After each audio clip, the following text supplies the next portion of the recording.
Day 2 here at Mohegan Sun has come to a close, setting up Sunday's semifinal matchups. Earlier in the day, Tulane and UConn locked in their spot to the semifinals.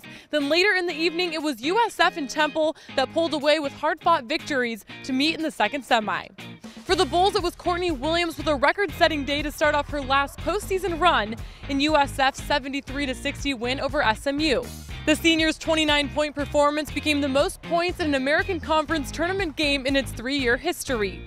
And while that was nice, that was not the goal. 11 Bulls made their way into the game, which could be key with potential for 3 games in 3 days. Oh yeah, like I said earlier, once you get in that zone, it's very vulnerable. So you have to just make sure you stay in that zone. My teammates kept finding me, so I kept shooting. It was amazing. I think as our team, we love seeing each other do great. So to see those guys come in and play the minutes that they played, I think it was great. To get another opportunity to play for a conference championship. I'm sure that's what everybody's goal that's playing in this tournament is.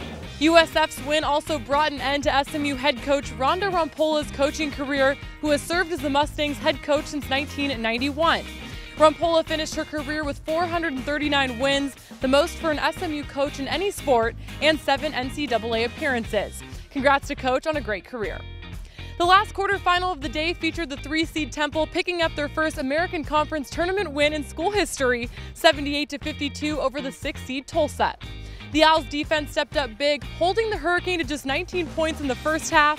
5 Temple players finished in double figures, led by Tanaya Atkinson with 20 points and 9 rebounds.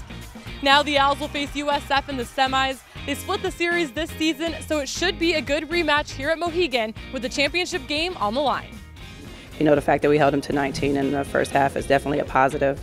But with our team, that's how we thrive, off of our defense. And, you know, we're getting stops, we feed off of each other, and, you know, that usually gets us into a transition where, you know, we're pretty hard to defend in transition. I believe our team is just ready. That's all we can say about it. We're just ready to, because it was a bad feeling losing in their house, but we're 1-1, and tomorrow is going to be the tiebreaker, and we're just going to have to see who come up on top. I hope it's us, but South Florida is a very good team also, so I just wish both of us the best of luck.